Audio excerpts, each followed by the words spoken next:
Welcome back to the Make Your Break podcast. You're listening to Jai Long. Today's guest is Matt Gray. Every single time I've made that first break, it always begins with writing a powerful email. It's like, what do you have to offer people? One of the sharpest minds when it comes to personal branding and online business. He's also the founder of Founder OS. Now, Matt was just passing through Byron Bay, so we set up a couple of cameras in my lounge room and we recorded what turned out to be one of my favorite conversations I've ever had on the podcast. So you're in for a treat. This isn't just about going viral or being famous. It's about going and designing a brand that works for you and with you. We talk about the biggest mistakes people make when they're building a personal brand, why taking time away from work often leads to your biggest breakthrough, and the question that every entrepreneur should ask. If I had to start again today, what would you do differently? Matt, tell me, you've been traveling for 12 years? Yeah, maybe, 12, 13, yeah. So why were you compelled to leave Canada and actually just get on the road? Yeah, after graduating university, I went for a Euro trip, the kind of standard 2-3 months, 17 countries throughout Europe with a few roommates, and then went and traveled another 3 months solo. And that total of 6 months just traveling after graduating were a really transformative experience, just showing me oh my God, this is real living, this is real adventure, this is kind of what I'm really after. And so after exiting and selling my first business in Toronto at 24, I was like, all right, I know what I'm doing.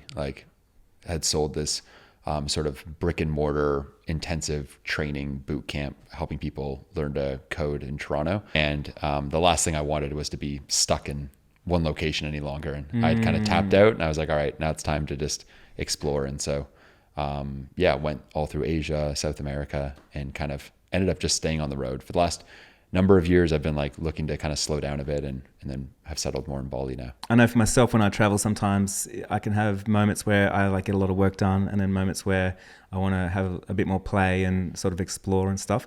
Has it been hard building a successful business whilst you're on the road and maybe you don't have a base? No, not for me. I like the road and I'm a simple person. Even if I was at home and have an amazing office, I'm still the person that wakes up 7 a.m. I'm at a cafe, working at a cafe for 4 or 5 hours and then kind of going and doing my thing. So that's just how being able to just different cafes, different environments, mix it up, meet different people, go on different hikes. It's all kind of feeds the creativity in some weird way. And do you ever feel like you might get distracted at all in a cafe or it's a co-working space or something, and then maybe people come in and talk to you, or too much noise? Or I think that we are products of our environment, and depending on the location I'm in, as an example, recently, I was in Bali, kind of zenning out, really focused, writing my book, and doing the content thing and helping founders in Founder OS and all these things.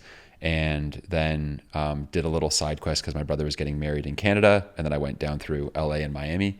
And one thing led to another. Everyone's talking about AI. Everyone's ramming Claude Code daily. And I kind of got sucked into, I don't know, that kind of little vortex for a bit. It can lead to good and maybe distracting side quests, but it's not something that's damaged my kind of approach to things. Yeah, I think I would like to. I've traveled so much, but I think I'd like to go on the road a little bit. And I think, hearing that you can actually do it and build something and you're not limited, I think that's good. Yeah, I just bought a Starlink too. I feel like it opens. There you go. That's the big thing. It's, I think, less the distractions or less anything like that. It's more just do you have strong Wi-Fi? Yeah. So that when you want to lock in, you can, whether it's for an hour and a half, 2 hours, you're not oh my God, where's the signal? Or you're on this important Zoom call and you're just dropping off constantly. That's the most painful thing, but now that's solved. Well, even living here, there's no Wi-Fi really, so I'm on Starlink here. Oh, really? Yeah, it's terrible. So to be honest, if I went traveling to Bali or something, it's going to be better for me. Only better, yeah. I want to ask you, you are Matt Gray, the successful personal brand that's sitting in front of me right now. For you to become that person, was there something, a belief that you had to let go of?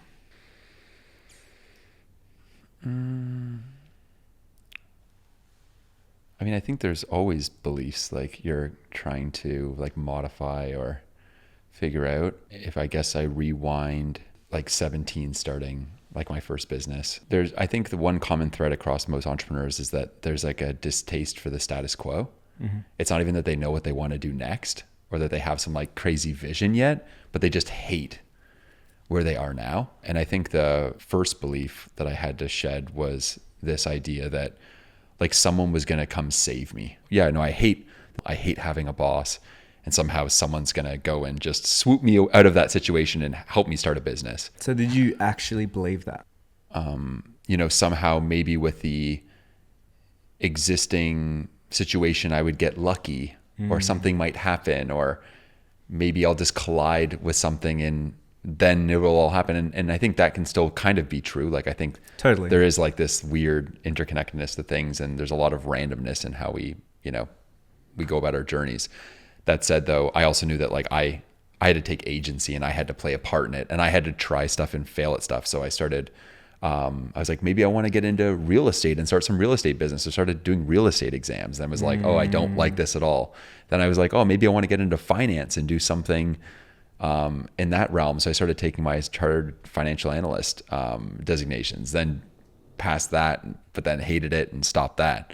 And then I started learning to code and really jankily putting things together. This was around 20 years old, but that started putting me in certain rooms of other kind of people that also had high agency. It ended up being that almost both things came true. Like number one, like I was developing more agency around taking more control of my career and my path and grabbing it by the horns.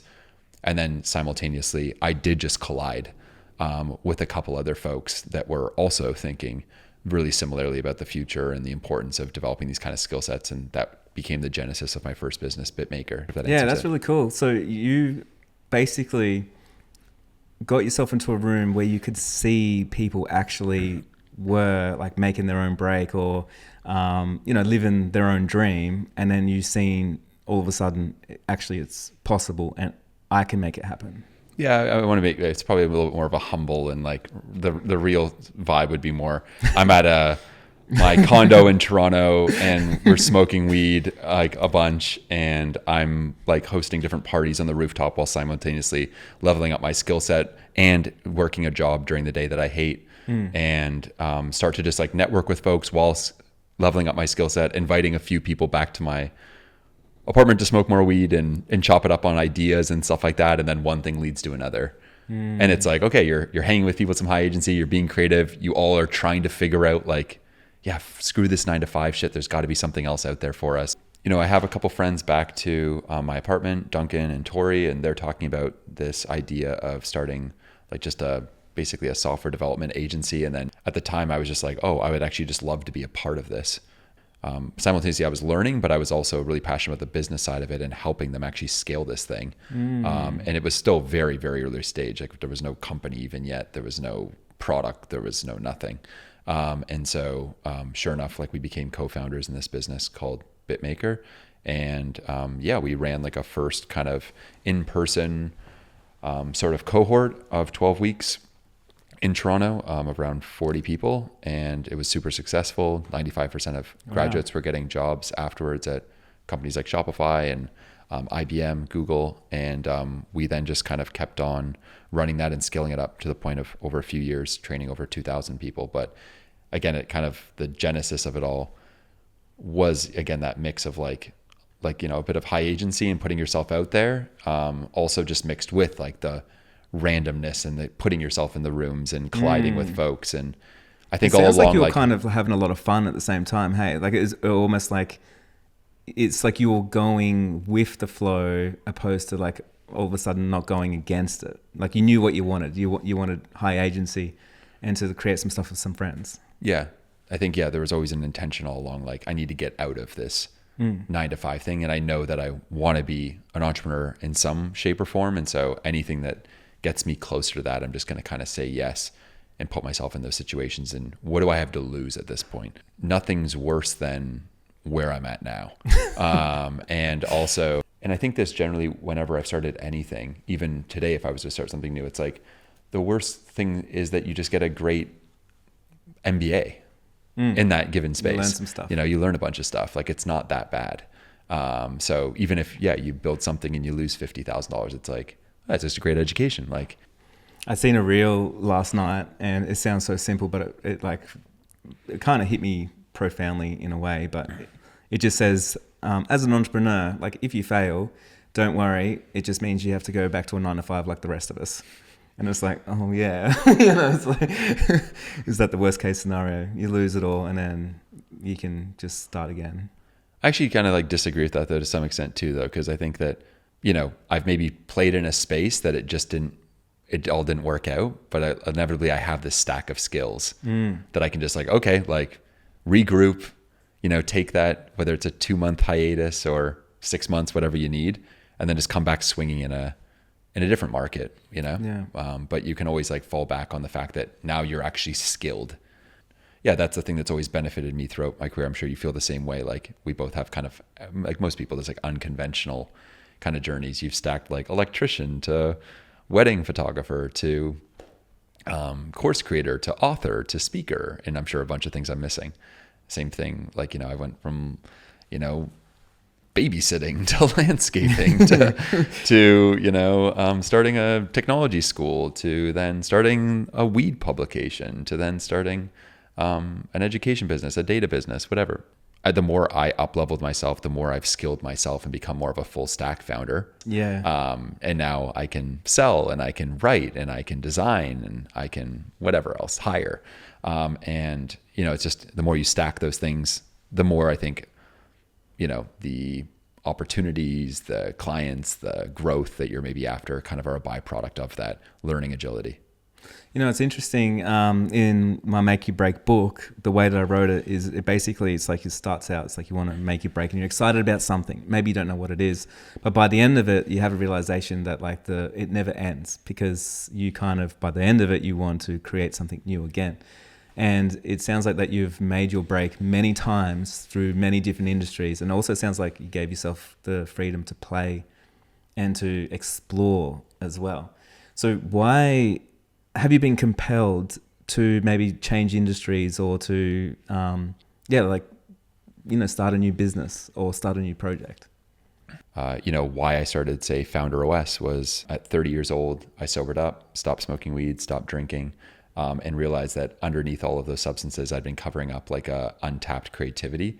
I'd kind of just like gotten a little bit bored in the space I was in, going through the rhythm, and didn't realize that underneath all the smoke and haze that there was this creative part of me that wanted to design, write, create, inspire others, help others unlock their potential, share the systems that I'd been building, and just try a bunch of stuff. And so as I sobered up, I started writing a few pages every day and all that like handwriting. Then I started moving that online and kind of compounded into a personal brand almost by accident, and the business around it too, helping founders with operating systems scale their founder-led brands and remove themselves from operations. Each business is going to have its own genesis, like its own inspiration. That was just the inspiration for that particular one. When I'm building, for me, it's the excitement of it is like developing a lot of mastery. Mm-hmm. And I think mastery comes from like choosing something narrow and going deep.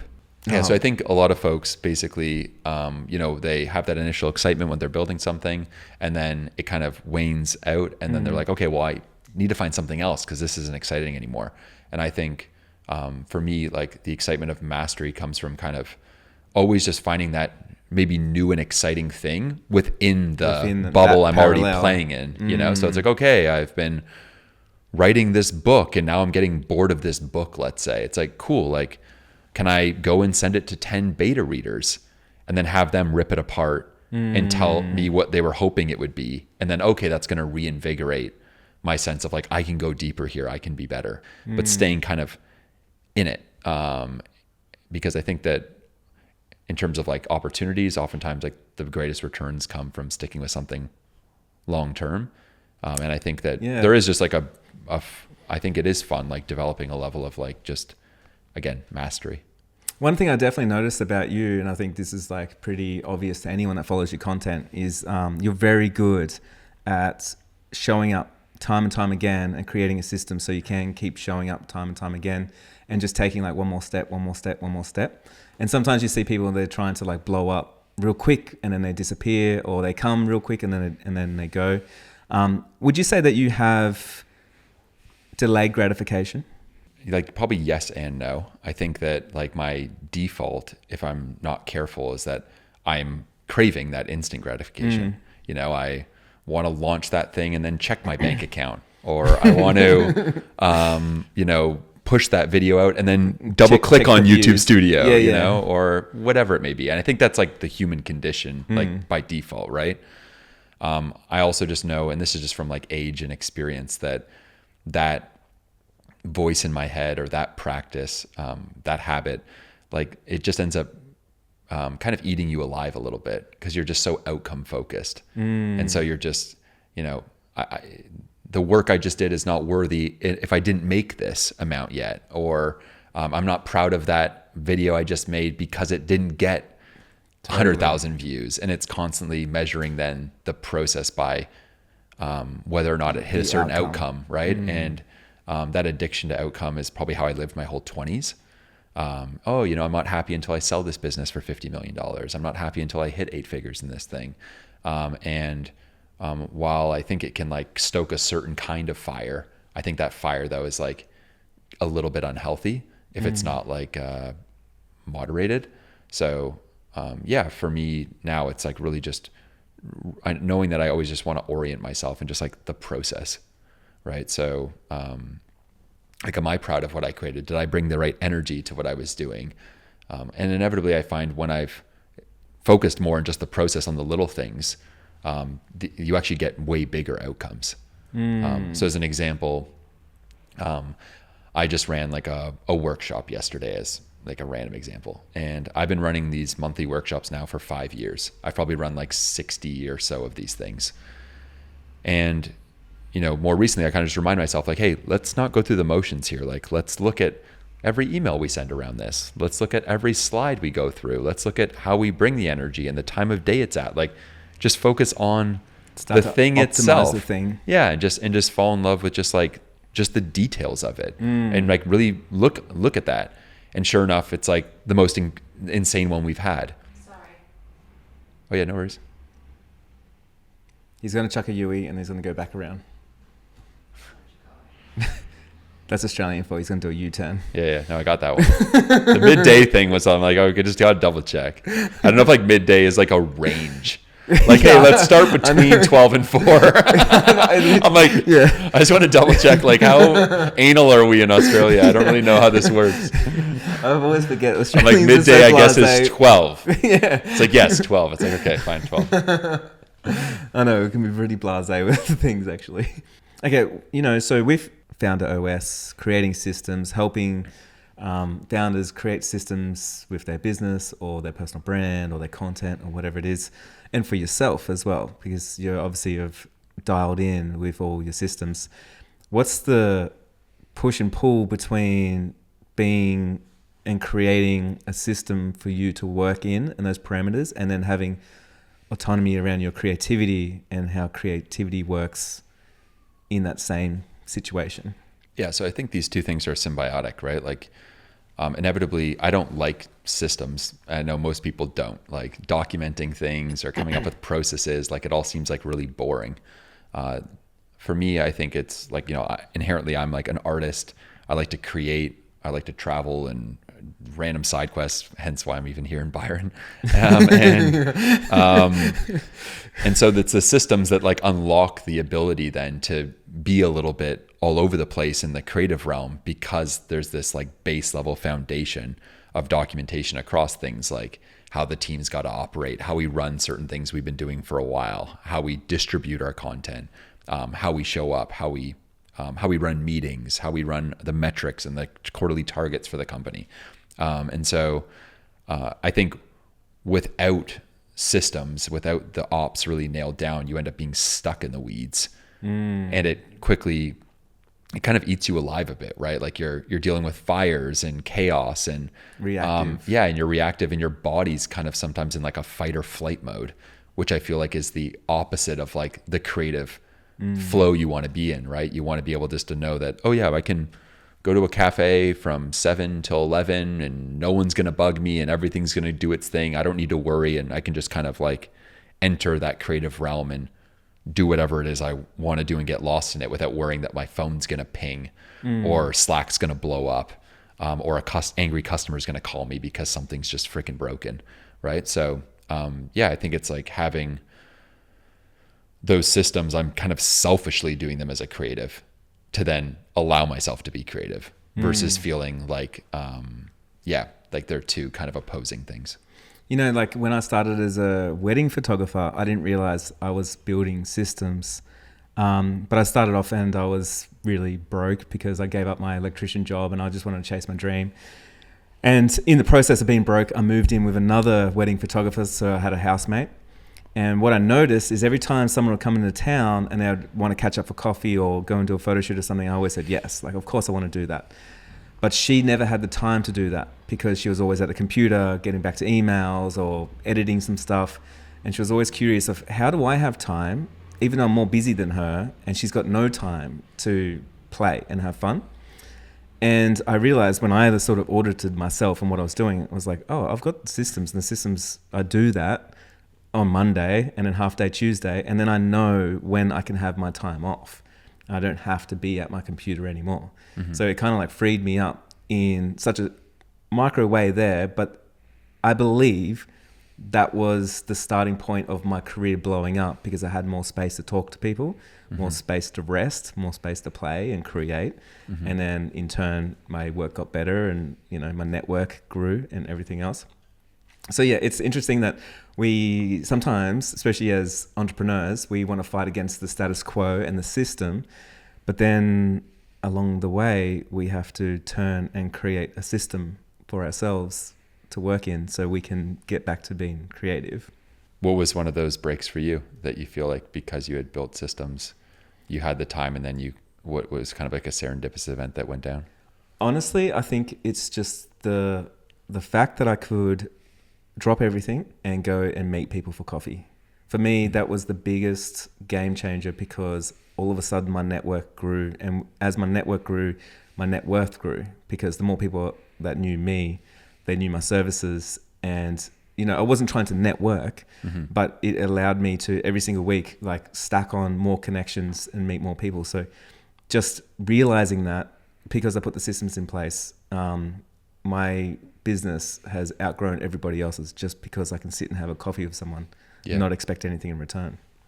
Saying yes to those opportunities. Yeah, no, for sure. I mean, I think most early stage folks like struggle with the fact that they've built this like beautiful mousetrap that no one knows about. Right. So being able to kind of, have that freedom to remove yourself from it, even just a few days a week, to both, be able to have these kind of serendipitous coffee events or whatever, and also give you the ability to have the perspective to zoom out from it a bit, and like see the machine itself versus just being stuck in it all the time, I think is important to kind of then have that more like 0 to 1 thinking.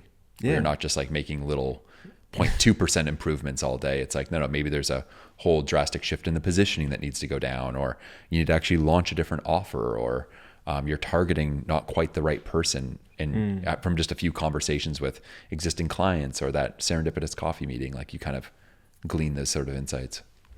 If I wanted to make my break, and maybe let's say I work for somebody else, or I've just found a passion and I'm thinking maybe I could go full time in this. But then systems, spreadsheets, Notion, Asana, calendars, all kind of gives me the ick because it's just, I kind of just want to live the dream and I want to be in Bali and doing the things that you're doing. What would you tell me at that stage? Like, what's something that I should look at? Yeah, so that's great. It gives me the ick, all that stuff too.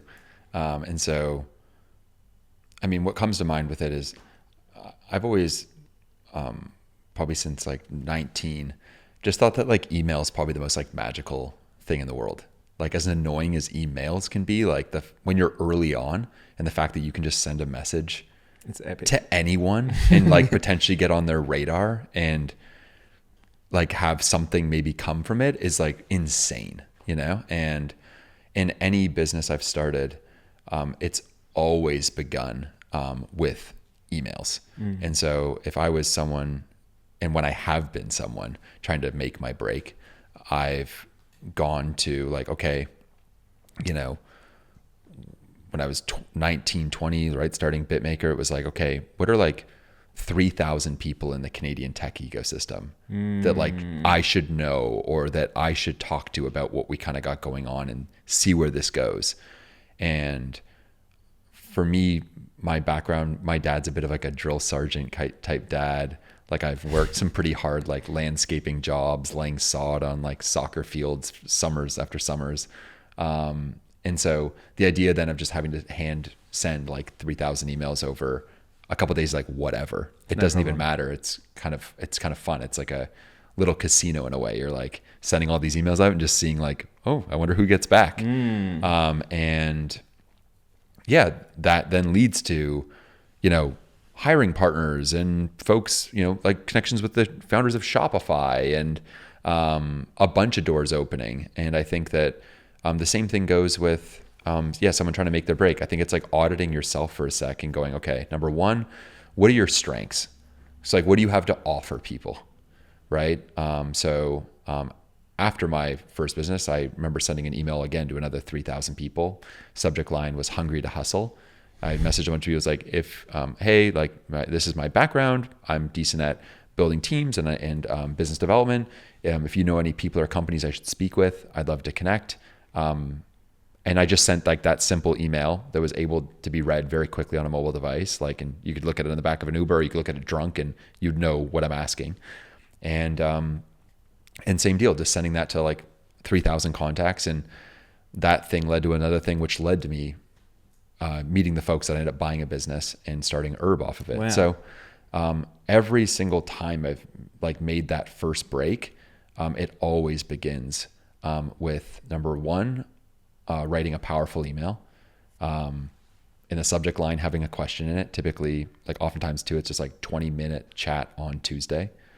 And then going and just auditing my own strengths so that I can like have a good hook in that email. Mm-hmm. Like, hey, this is what I do and this is what I'm at and this is maybe what I'm quickly looking for. Or like, don't say pick your brain, say something instead like, I've really loved your stuff and I've seen you on this and this. I was curious if you know X, Y, or Z I could connect with, or I'm curious if you have time for a quick coffee before XYZ on Tuesday or whatever it may be, right?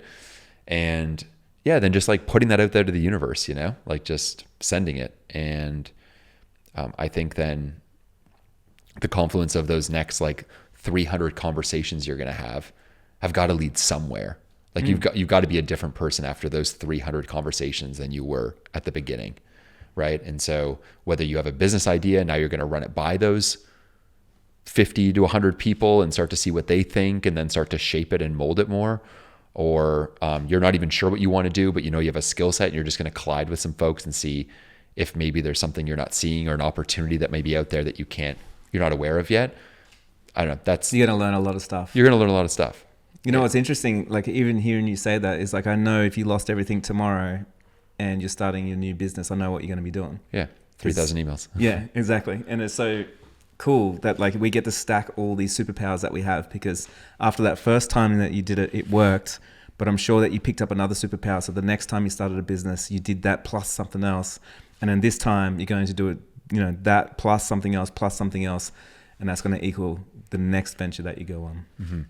Yeah. And I think the cool thing about that too is like that, like you were saying, right? Like if I lost it all, I would get back to doing that. And that's actually no different than what I did when I was 19. No, exactly. So in that sense too, it's like a great equalizer. Yeah. Like it's not like I'm going to go and do something overly fancy to just get going again. It's like, no, the exact same thing that someone listening to this and it still works today. That's something, the funny thing. Yeah, it still works. And yeah, maybe you can swap, doing a bunch of emails with also Instagram DMs and also X DMs or whatever. But the point is like, you're trying to increase your surface area for luck.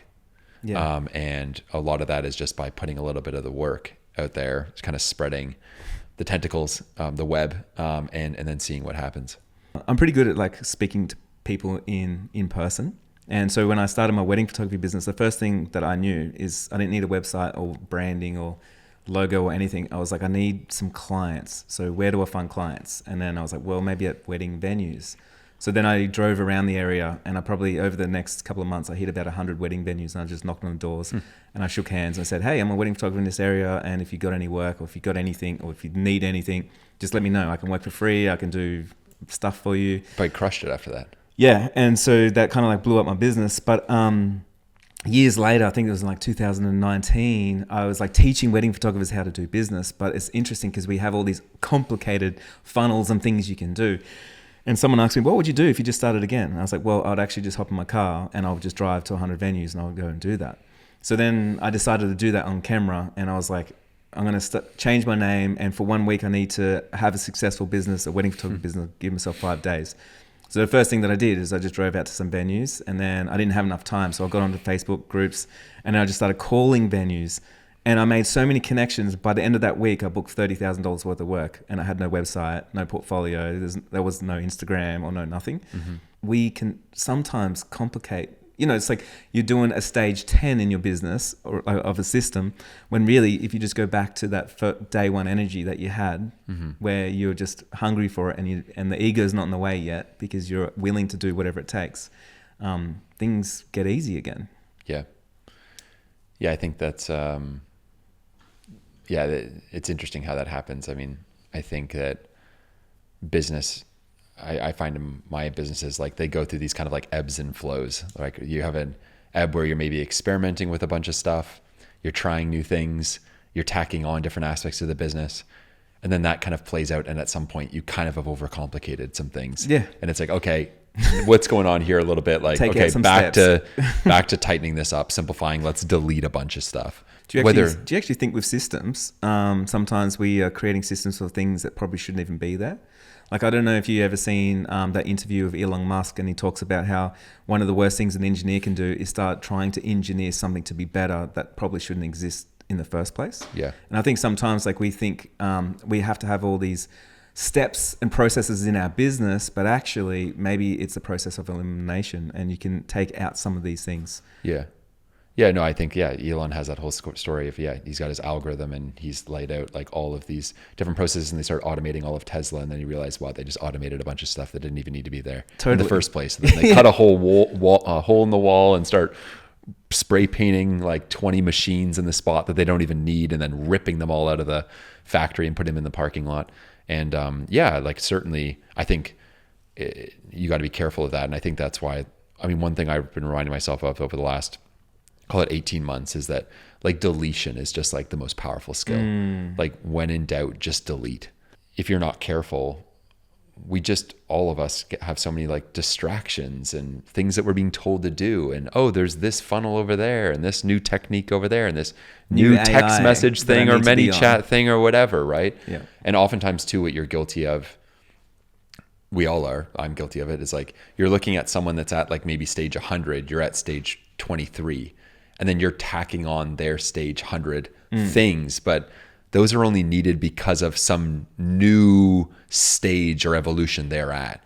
Like at stage 23, you just need to kind of keep it much more simple. Yeah. And same thing for people that are stage 1 or 2, maybe they've made their break and they're getting going on something. Yeah, they don't need super complicated funnels and crazy stuff. It's like you need a page that people can maybe book a call with you from or just convert from. And then you need to get on some calls with some folks and close some deals. It's interesting. I was talking to a founder the other day. He's like a business partner of mine, but he was like, I was listening to Alex Hormozi, and he says he spends around about $250,000 per month on content. So I think we need to like really, get Rob way out there on content. And I had to sort of remind him. I was like, hey man, so he's Alex Hormozi, and at the beginning he didn't do that. And so you're looking at his stage 10, but you're at stage 1 right now. It's like maybe you'll get there one day, or maybe that's the process. But sometimes we need to dial it back and go like, actually, where am I right now, and what can I create that needs to be at the level that I'm at that's going to help me step up to that next level. Yeah. I think it's just getting clear on those like top 3 priorities that you're gonna move towards. And I think it's important to write that stuff down and kind of revisit it regularly. I know that if I'm not looking at my priorities kind of constantly, it's easy to start like wavering.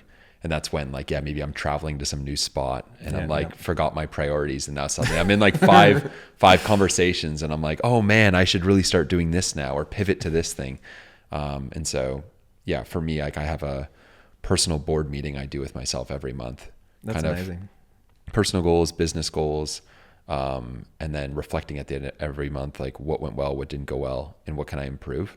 And then I have that, it's all in Google Slides, and then I have it on my phone as well. So if I'm just feeling like, oh shit, what should I be doing again? It's like, I'm just going to open that, in the back of an Uber or wherever on a plane, and just kind of like ground myself and like, oh, right. This is what we're getting done right now, versus like allowing myself to kind of get distracted and then start to grab that next shiny toy.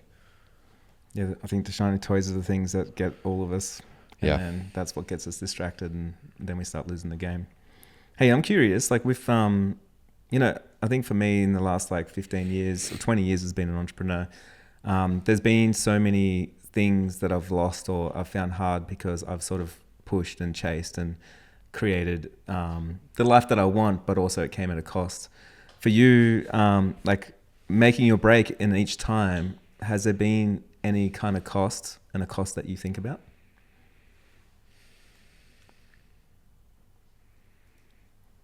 Yeah, I think there's been hundreds of costs. So some that come to mind, I think there's different costs maybe in different stages or like anything, right?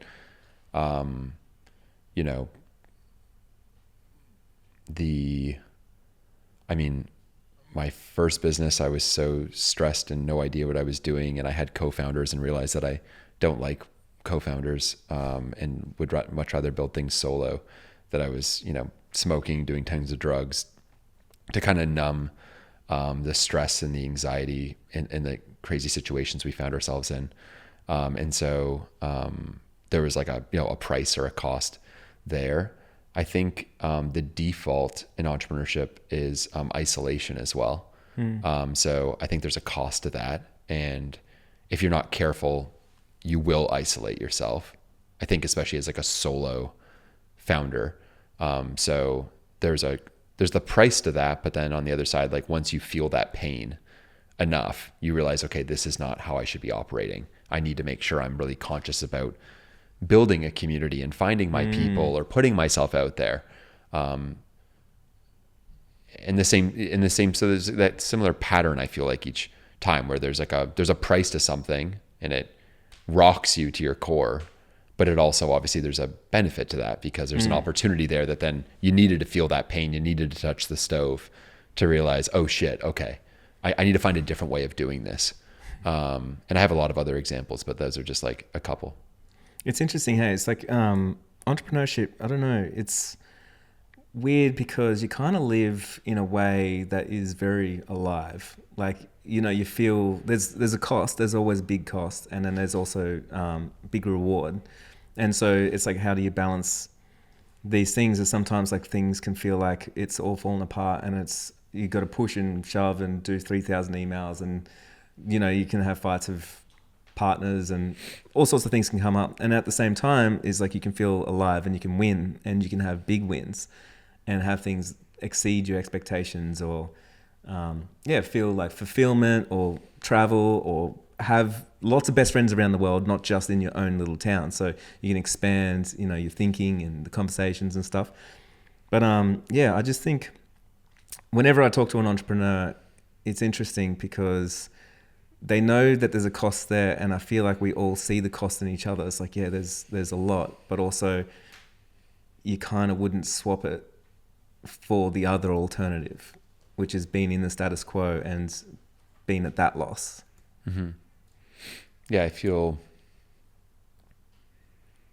it's an interesting journey. I mean, I think that we've all, like, our nervous systems have all taken a toll, and I think that I see like entrepreneurship though, in some senses, it's like the ultimate meditation.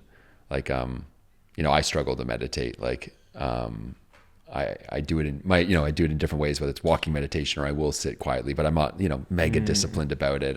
And when I do it, my mind's wandering or racing, or I am dealing with some sort of like negative pattern I'm trying to snap myself out of, or whatever it may be. And I think that entrepreneurship in its own way is somewhat similar, right? Like you're not relying on anything else. Like it's this journey of like your own might, your own grit, inwards, your gumption, and like why, and your own why, and like how much do you care about this? How far are you willing to fight? Are you going to problem solve that thing? And I think, there's like the crazy ups and then the crazy downs, and they're both guaranteed. Yeah. Like there's no way around it. Yeah. But all throughout it, like regardless of what outcomes are happening, there's also just like the journey of like you sort of like proving to yourself like you're enough, like what you're capable of. You can trust yourself. You can get over any challenge you're presented with. You know, you're able to build amazing communities. You're able to build connections. You're able to sell. And you're worthy. Like you're worthy of this ability to like chart your own direction in life. So I don't know. There's something like interesting to that whole really part of it. Hey? It's like, I don't know if you feel the same way, but you have this like deep knowing and confidence about yourself because you have gone through the ups and the downs. And so when something's down or something's hard, it's like you approach it differently because you've worked on that muscle before. So it's like, oh, I know I've got the toolkit for this. Like it's not a shock to the nervous system, you know, and so you can move yourself through it. And then as you get older and as you do more things and take more risks, the easier those things become. And after a while, something that used to be maybe a big deal to you, like maybe you sent out 10 emails and, you know, 9 or 10 people didn't get back to you, is no longer a big deal because, you know, you've done all that before and you know the process. Yeah.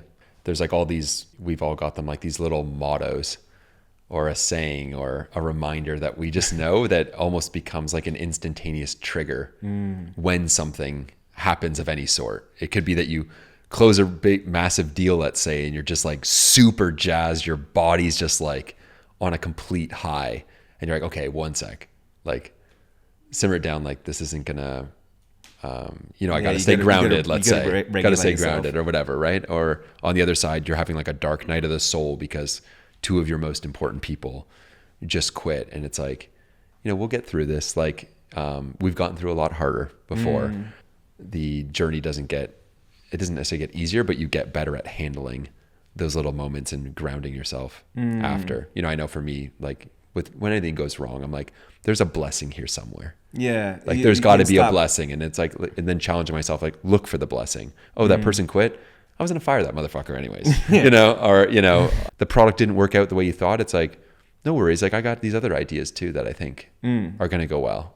So cool. Like I won either way. Either it blew up and I did well, or it didn't go well, but I learned a ton, and no worries. Like I'm going to be better next time.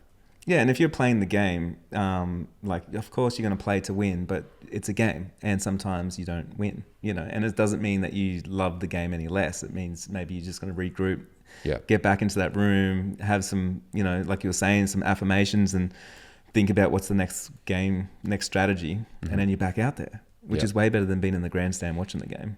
Yeah, for sure. What's an opinion that you have about building a personal brand that you think the half the internet will probably hate?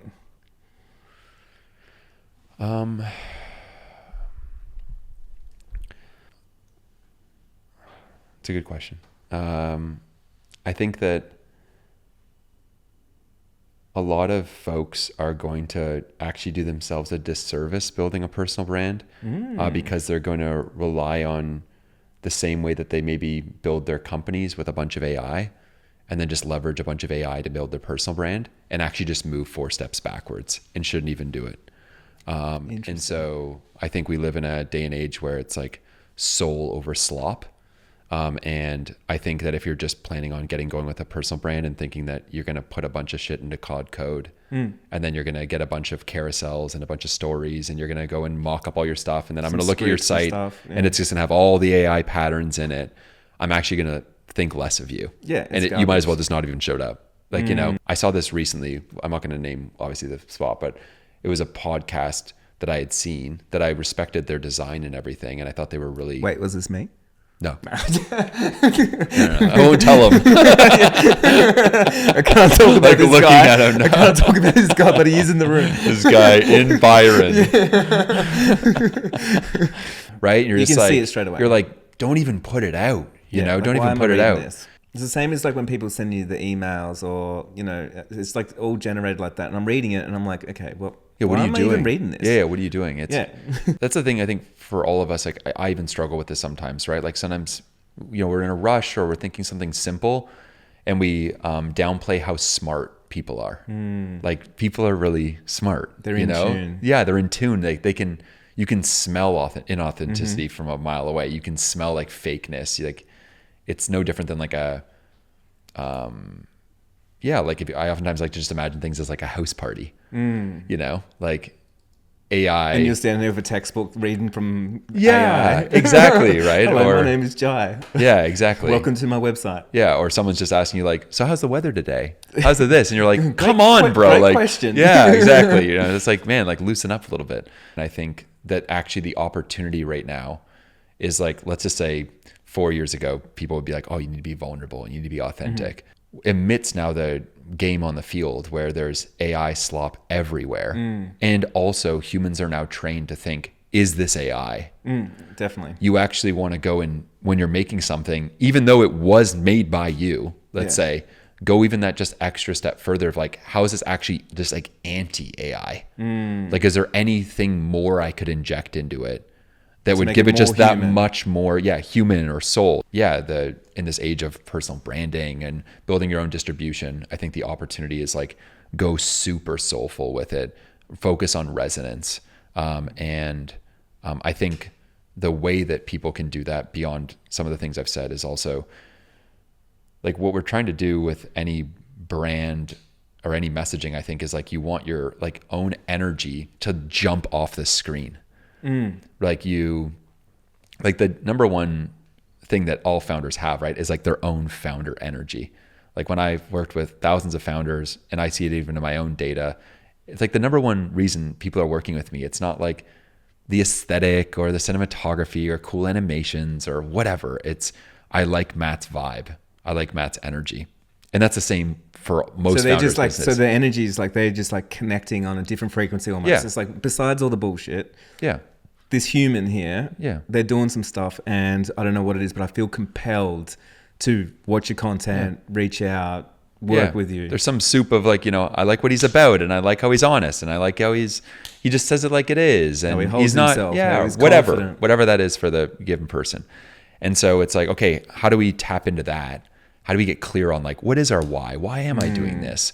Why does this matter to me? And then how do I just like unfiltered let that jump off the screen when I'm sending that email or when I'm putting that page together or when I have a carousel or when I'm taking photos or whatever it may be, like really just make sure it's like, what is the core of you? Like what's just the most you? Like the most me would be, like really off the cuff, maybe a bit of older brother kicking the ass energy sometimes. Totally. It's, you know, being more raw about shit.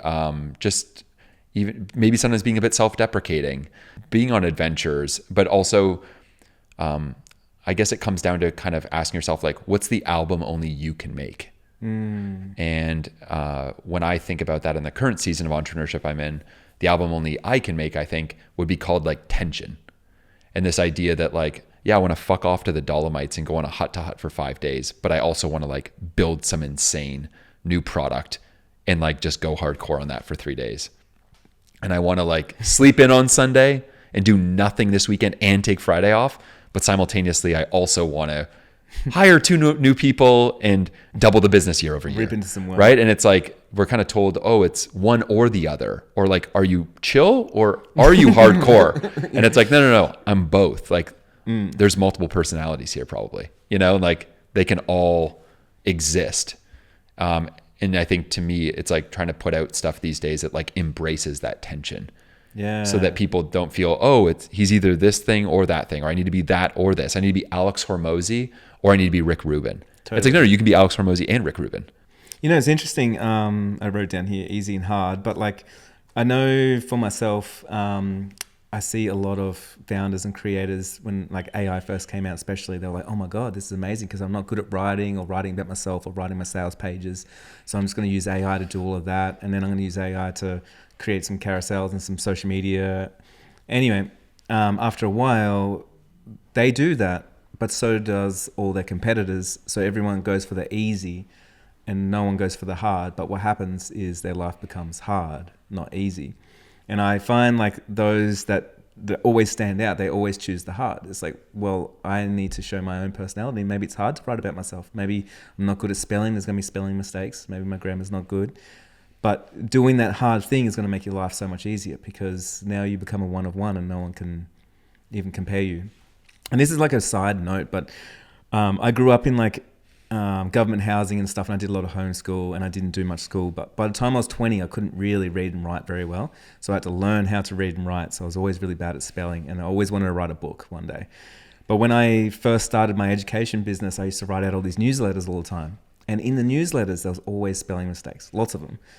And people would start writing to me going like, I just enjoy reading your emails because there's just so many spelling mistakes. And I'm just also perplexed on why don't you just check the spelling? And I'd always respond like, oh man, I just wrote it and I'm busy. And like, you know, take it or leave it. But for years, people would always write to me going like, I know when you write it or when one of your staff write it. Because when you write it, you don't even use a spell check. You just write it and then send it. Mm-hmm. And for me, it's just this weird thing. I'm not doing it on purpose, but also at the same time, I'm like, man, this is how I write. And so it is what it is. And it allowed me to build my brand and build deeper connections with people, because people have seen that as going, well, Jai's put stuff out there that's not perfect. So if he can do it, maybe I can do it. You know? Yeah. Strange. Yeah, no, I think, I mean, I'm sure, I don't know if everyone's like watch history looks the same as mine, but like on, you know, if I'm looking at like YouTube and what I'm watching, like most of the stuff is like, yeah, really like off the cuff, kind of messy, not overly edited type stuff, you know? And I think, I always think about like the Japanese like wabi sabi, you know, it's like the beauty and imperfection. And I think that, yeah, like AI is so perfect. It's too perfect. Yeah. And it's ugly, you know, whereas like so you want to inject a bit of that, just like, it's like now all these founders are coming out of a factory and it's all the same mold. Yeah. It's like, hey, what happened to the handcrafted stuff? What happened to the human? And it's also kind of oftentimes so, because everyone's doing it, it's all that same shape. Right. Yeah. And I think you were just showing me before we got going here, like the deck of cards you had for like the wedding program you had put together for photographers, sorry. Or you have the books you've made for the 6-figure plan stuff you have, right? It's like no one told you to put like this like really gorgeous like notebook together with this thing, or no one told you put like a deck of cards. Totally. That with intentions on it, along with like a photography course. Like these things don't compute in a way, but like that's the beauty of it. And I think it's giving yourself the permission to like, yeah, just get away from the tech. And I think it's the power too of just like a coffee, a notebook, and a pen, and just being like, okay, what do we want to do here a little bit? You know, because from that randomness and just your own human creativity. Yeah. Sometimes like that's when the best stuff happens, and it's like, oh, that's uniquely Jai, or totally. That is Matt, like this random thing this dude's doing over there. And that whole space is a blue ocean, and it's never been bigger and more and better now because of everything. So it's never been easy to stand out because everyone's trying to fit in. Yeah. And people have never craved it so much. I think like, so there's a bigger audience there's ever been. Bigger audience, and people like you send those emails with spelling mistakes now that are people are like, oh, this guy's amazing. Yeah, like back. This guy's amazing. Like they're just starving for it. Yeah. You know, true. Because I feel like it's so few and far between. Like, I don't know. Yeah. What's also interesting, like with creating those textbooks and stuff, one of the first things is, I got that idea because when I was a wedding photographer, I actually created journals, and I used to send out as a thank you of a wedding planner. So it was a physical wedding planner. And then so when I did my online course, I was like, I want to send out a physical journal because it's a nice thing. If someone pays me some money, I can send them something physical and they can hold it, and then they get a quick win and it feels good. And then the first feedback that I got from every course creator, that's when I came into the industry, is everyone says like, you don't need to do that, man. Or you shouldn't do that. It's an online course. It's cost, like, you don't need to pay for postage. You don't need to pay for inventory. And so no one would do it. And it was really interesting for me because I'm like, this is the thing that makes me, I love to send something out, and I've got a program that allows me to do that. So why wouldn't I do that? You know, and hey, maybe it does cost me some money, but it's my product. It's really cool. And so often it's not only, not that we don't want to stand out, is that we get advice from people that want everyone to fit in. And so the more that we step left from that advice, when someone's telling you how it's supposed to be, is more where the magic is, because no one's there. Yeah. I think it's also, yeah, like there's the creative aspect of it, and then there's just like the care, you know? Like in especially in small businesses, right? It's like, why would you go to like that small Italian restaurant around the corner from you versus like, I don't know, some massive chain, right? It's like, no, because it's like there's the family and they give a shit, and the No one is waiter in there greets with you pasta. there, and like they, you know, it's like care is like your competitive advantage as one of these small businesses. And it's like, yeah, it's making these textbooks or making these hand journals that people are like, you don't need to do this. It's like, yeah, but we want to do this. Yeah, but we are doing it. And I think it reminds me of like the book Unreasonable Hospitality, where they're, you know, there's like a luxury restaurant in New York City, and, you know, you walk in, they greet you there, and they ask you like, okay, so where did you park? And they're like, you know, over there. It's like, cool. Can we just get your keys? Like, we'll be sure to fill up the meter. If you go past your meal time, we'll go make sure your car's all good. And it's just these little things. Like, you don't have to do that. No one asks for that. But certainly like that combined with the good service during the meal, you're going to tell everyone about that place just because they went that extra 10%. And I think that it's deceiving because sometimes we just go that extra 10% and it doesn't make our business 10% better. It makes it 10 times better because it's just so different, right? Like, I can't think of another person that's sending the physical textbooks out with what they're doing. I can't name one. So it's not that you're 10% better than a group of, say, 50 other folks doing that. You're the only one that cares that much to do that. And that's probably also going to translate through it's a signal. If a restaurant's willing to go and check on your car and make sure that the meter's full so your car doesn't get towed if your meal goes past, what are they doing in the kitchen? What's the care they're putting in the food? It's probably insane, you would assume. And the same thing, if that person's selling a course, but they give you a physical textbook and a journal along with it, what do you assume about how much that person cares into what they put in there and the degree of craftsmanship they put into it? It's probably a lot. And so I think Actually, there's even something with there. content, if you thinking about like you're looking at someone's carousel and it's written by AI, or if you look at one where it's like, this is someone's personality, they wrote this themselves, and the photos are amazing, and like, you know, you can see their personality in it. You're going to think the same thing. So they cared enough to create something for me. And what's the rest of their stuff going to be like? Yeah, for sure. Massive signal. Yeah. You know, like easy and hard, talking about that. That restaurant chose to do the hard thing for their clients, for their customers, so they could have an easy experience at that restaurant. And I think about like easy and hard in basically every aspect of my life. But one truth that I learned is, if you can make your client's life easy by taking on the hard stuff, it's going to be such a better experience for them. So for a journal, it's like, instead of them printing it, I can print it and send it to them. Or it could be like when I was a wedding photographer, I used to have a web page to show them where we're going to meet for a cafe. And on that, I would have a link to the menu, and then I would have a Google Doc of where the parking is and how much the parking was, and then where they would walk to go to the cafe and what time was the best time to meet. And so I just worked out like, what are the hard things that my client's going to go through to have a client meeting with me? So how can I make it easier for them? So that's me doing the hard work. And I guess that comes down to like systems, because you can build systems in your business that does the hard work to make your client's life easy.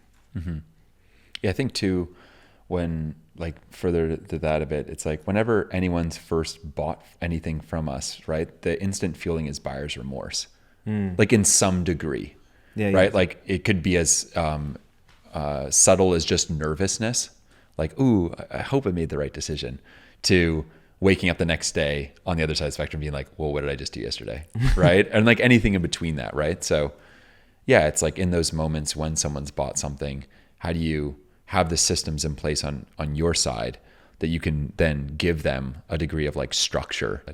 Yeah, I don't know if you ever, I don't know if you feel burnt out ever from, you know, like being on the train of creating stuff, selling stuff, serving people, all that kind of stuff. But you lose yourself, I think, in a place where you're on the train and you've got to keep creating. The train just doesn't stop. There's no platforms where you can just get off and then you got to get back on. So for me to grow, I have to take time away to rediscover who I am and what my values are and what my North Star is. Because if I don't do that, I lose myself, and then it just becomes like a cage that I built for myself. It's like I'm working for someone, but I'm that person. And as an Enneagram 8, the person that you hate the most is the person with authority, and you give yourself that authority and then you start controlling yourself. And then, so you're stuck in a job, but you're the boss, you know? But the last like 18 months have been really hard for me because, well, in this year, actually, like my dog passed away, my wife left me, my business died, and a whole bunch of things. And to be honest with you, I did it all. And I like allowed those things to sort of fall away. And as I'm going towards being 40, I feel like I'm 20 again because I am reinventing myself, but I have no responsibilities. I don't have a mortgage. I don't have anything.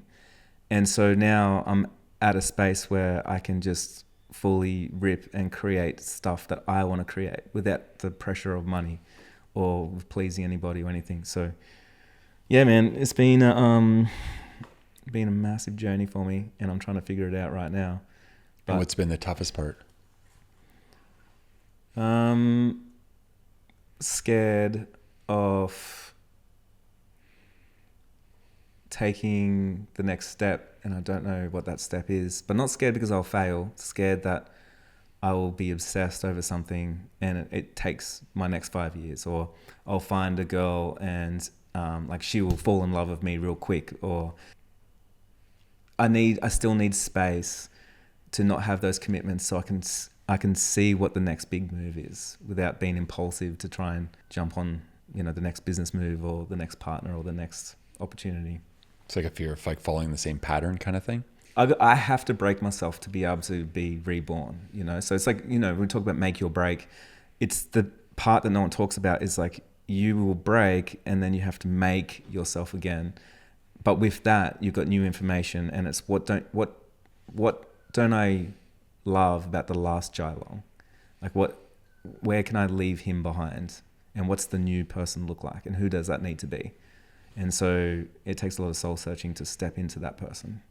And what's the part that for you on this part of the journey broke that you didn't expect to break?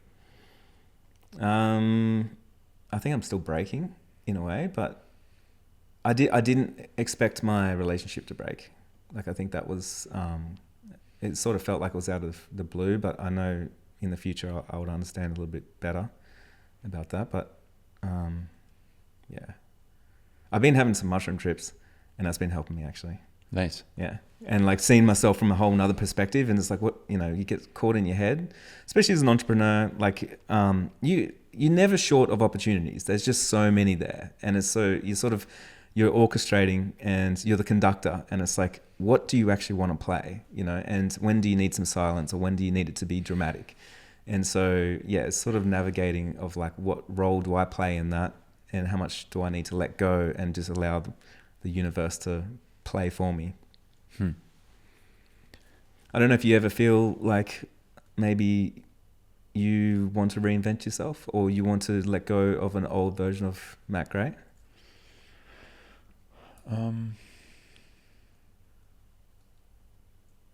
Yeah, I think I think my like vibe is like always kind of optimizing or trying to level up and trying to evaluate myself as best as I can.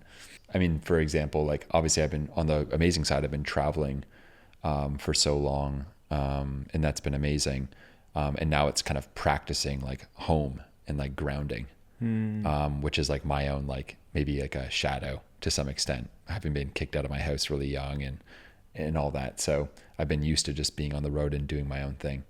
And so, yeah, like leaving the part of me behind that maybe has more shiny toy syndrome with like places. Like, oh shit, why don't I just go over there a little bit? And it's like realizing though that actually a lot of amazingness, like community and connection, intimacy, romance, all those things come from like, just stay put. Like, being somewhere. Stay there. Like don't move. You know the version that you are right now of yourself. You know, it's like the success levels that you have, the relationships that you have. Do you ever think about like, okay, so this got me here with these skill sets to where I am right now. Do you ever imagine like a new version of yourself? Yeah, probably like every day in different ways, you know, like you're just daydreaming. That could be a version of myself that I'm like, I wonder if like when I'm like 42, if I'll just leave everything online behind me and then just start building things with my hands for the next 40 years of my life, you know, and get back into when I was young, I was gardening with an old man across the street, and I did that for 3 years, helping him handle all his gardens and landscaping. And then I built my own landscaping company, and I really enjoyed landscape architecture and stuff. And so do I just get back into that? So like there's that kind of romanticizing, you know, something. Yeah. And, but because of, I mean, also I think who we are at the core too, the romanticizing is where maybe like it all starts, right? Like it's not just like some daydreaming to daydream and then, okay, no, back to I'm an online founder for the next 40 years. Totally. Yeah, it's like, totally. At some point it's maybe like, okay, yeah, cool. Like that was cool. And oh yeah, maybe this transitions to more like I do events every 90 days and people can come onto the farm and come hang and we'll chop it up on some shit. But I'm doing this now.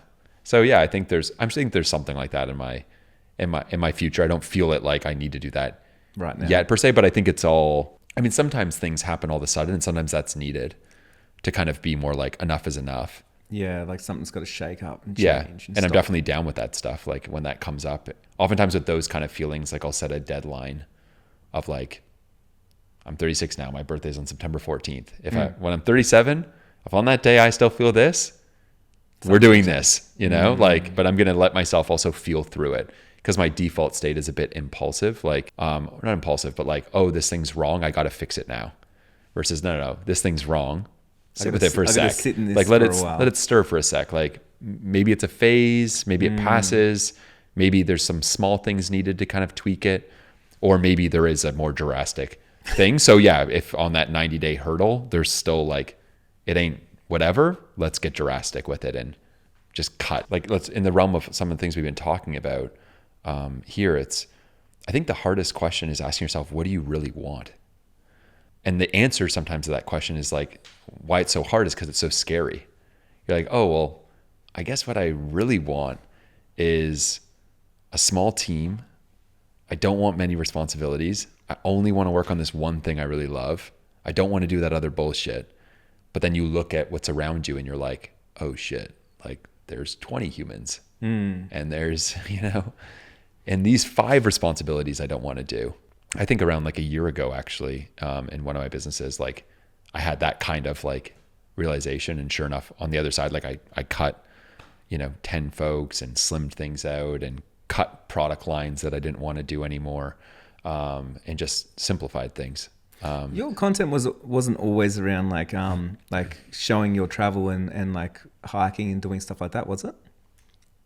Or was it been more so in the last sort of like year? I've only been building content around myself maybe for 5 years. And I think for that duration, it's been largely like that. Yeah, it'll have those flavors of it. Yeah, because I feel like I've actually watched your content for quite a while. I've seen like a new version of you and you look like you're enjoying yourself a lot more, exploring and just getting out into the countryside and saying yes to things. And I feel like if you want to hear how I perceive your personal brand, because that's what we put out there, you look like the type of person that is enjoying themselves and is saying yes to opportunities. And when I reached out to you, you said yes to this opportunity. So it was like, oh yeah, that makes sense. Like for his brand, he actually lives that lifestyle, which is really cool. Yeah, that's cool. With everything behind the scenes, right? Like when we look at any folks that we respect, right? Obviously, like it's just an iceberg, like what you see, like there's so much more under that. There's things they're trying to ditch or things that aren't going well or a problem team member or still a system that is broken, or there's always more than meets the eye. Yeah, I think I'm definitely always like contemplating a lot of shit. I know it's kind of vague, but yeah. That's what you do as a visionary. Yeah. But you're kind of like building things, launching things, making money, managing shit and all that. And then to get off of that, I can imagine would feel like really weird. Oh, so weird. And I sometimes wonder. You lose your identity. Use your identity. And then I also wonder like your brain working at that pace. Like, do you find that it goes and it turns against you for a bit? Yeah. Absolutely. And kind of like almost goes inwards and like, it's like, oh shit, now it's not building all this shit. It's like all that energy is inwards. You have an obsessive personality if you're building anything. And so you're obsessed over things. And then all of a sudden you take away all the things. So you're still obsessed, but you just start obsessing over other things. And sometimes that could be good and bad. But yeah, it's interesting because then you can start focusing on yourself. And that's not always the best place to be. just internalizing everything and trying to build things within yourself. Like for years, like, went to a therapist, like on and off, like, I mean, really the last 15 years, let's say. And then there was a period of my life, 21 to 26, doing a lot of psychedelics and ayahuasca and doing the Burning Man type stuff. And, just, discovering yourself. And then you're also like really looking inward and all that. And, and just this idea of just like, stop being so introspective, you idiot. Like, yeah, just you're overcomplicating shit. Yeah. And I don't know, there is something about it that I'm also just like, oh man, there's such a freedom in that. You can go too far deep. You just go so deep, and it's just, and it's all for what? And you're just like this shell of a man versus like, it's like the Mitwit meme, you know what I mean? It's like you start off, you're a baby, like, nothing. And then like in the between you're, oh my God, I've Jungian, discovered that my archetype is blah, blah, blah. And I'm an anagram. Blah. Watching goats online. Yeah, exactly. So yeah, I'm kind of I think I'm getting pulled to that phase. Yeah, so am I. And so like I've been going to therapy and stuff, and it's interesting because I do like it now. I've got a better relationship with it, and she brings a lot of stuff up, which is really cool. But then at the end of it, sometimes I'm just like, hey, I don't reckon I need to know any of that stuff actually. Like I don't need to revisit something 20 years ago. And then what I actually need is, how do I come back to the moment, and how do I enjoy myself with somebody? And I keep coming back onto this same theme of like, the reason why I don't want to monetize anything right now or sell anything, the same as my book, I couldn't write it until I had to get rid of everything. So there's no funnel. It goes nowhere. It's a dead end lead. Nice. I wanted that because I'm like, what would I create if I didn't have to have parameters or money or a funnel, or I didn't have to have the train? And it's like, actually, it's just being present again. Like being like I can say whatever I want on a podcast. I'm not worried that no one's going to buy any of my products. You know what I mean? Like it's like I feel alive again, and I can be in the moment because I'm not thinking about leads or anything else. Yeah. I was talking to my wealth manager, like every month I meet with him to go through shit. And we were talking 2 months ago, and I was like, what does it look like for, the clients of yours that like retire or in their 30s? Like, what do they do? Like, what does it look like? And he's like, Matt, he's like, I have the rule of 9. Like someone retires, they do they do their thing for 9 months. 9 months later, they're bored. And then they start their next thing out of something that they really want to do. And they end up making more money than they've ever made in their career. That's correct. Yes. And I'm like, there's something interesting in that. Just generally, screw even the example of someone that's like retired at 30 or whatever. It's just like, yeah, again, like that question of like, what do you really like want to do? Even just quitting your job for a few months. Yeah. Like I got a friend in Melbourne right now. She's like, I want to quit my job just so I have some time off and some space to myself. And I knew that they were going to like convince her by giving her some more money. And so I talked to her on the Monday, and she's like, oh yeah, they convinced me of some more money. So I'm going to take that. And I'm like, they want you. So give yourself 3 to 6 months, no work, no pay, and just exist and see what happens. Because after that 3 to 6 months, you probably won't go back. Like it's so good to be enticed by the money, the new paycheck, the new funnel, the new program, whatever it is. But actually, if you go back to what you want, if you just go back to, and there's no pressure anywhere, you will start doing the things that you love, and then you can't not do that. And eventually that's going to lead to bigger income and bigger opportunities, Yeah. That's cool. Yeah. I started this podcast actually in 2019. I never listened to a podcast, and I just needed some time away. I was living in Melbourne, and then one of my employees was like, you should take a trip, drive up to Byron Bay, and you should listen to a podcast. And I was like, podcast? I don't know. I usually listen to the radio, like a bit old school. So he gave me a couple of podcasts to listen to, and I listened to like 2 episodes, and I was just hooked. I was like, oh my God, I've got to start a podcast. So I drove the whole way thinking about how I have to start a podcast. And then I got up here and I rang him up, and I was like, man, so when I get back in 2 weeks, we're starting a podcast, and we'll be launching in a month's time. So let's make that happen. But I needed that space to step away from my day-to-day working to see what was out there and what opportunities and what I actually wanted to do. Mm-hmm. And then that gave me a quantum leap into my next income, my next opportunities, like everything, Mm-hmm.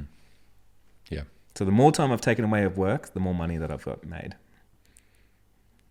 That's like retard maxing commandment number 1. Stop working. Yeah. Go play. Like literally. Yeah, no, totally. Yeah. It makes sense. And people don't understand that concept, but it works. Yeah. Well, hey, thanks for stopping here in Byron Bay. I'm glad that you were just here and this just worked out. And I appreciate you coming over to my lounge room. It was really good having the conversation. And Called land room? Lounge room. Oh, lounge room. Okay. Yeah. Sorry, this is another random Aussie midday land room. I'm like, land room. Lounge room. Yeah. Lounge room. No, it's a hell of a lounge. I like it. Yeah, nice lounge room. But yeah, appreciate you being here. And is there anything like actually exciting that you're working on right now? I know you said you might be writing a book. Yeah, so writing a book right now. That's been a 3-year project. Hopefully it wraps up in the next few months. And other than that, yeah, folks can find me founderus.com or across all socials. And yeah, appreciate you having me. And I know on Founder OS you have ways that people can jump on there and actually examinate themselves to see if they like where they are at with their systems and with their personal brand and stuff like that. Yeah. Yeah, folks can just check out the site if it's interesting, book a strategy call with us. We're happy to chat. But yeah, helping folks grow their founder-led brands and really just get folks out of the weeds of their business so they can just achieve more freedom in life. A lot of the stuff that we've talked about here in terms of just having more time for nature and fun and play and working with people that you love and retard maxing. Exactly. Yes. Leading the movement. So yeah, if you want to get onto that. Exactly. So yeah, if you want to, more play, less bullshit. Yeah, we're trying to help folks with that kind of way of living, way of doing things, and way of building businesses. If you enjoyed this episode, take a screenshot, share it on your Instagram stories, tag myself and Matt, send it to a friend. The only way that this show does grow is word of mouth. So the more that you can help me out, the more I can help you out by bringing in some bigger guests, deeper conversations, and those transformative moments. So I hope you enjoyed today's episode.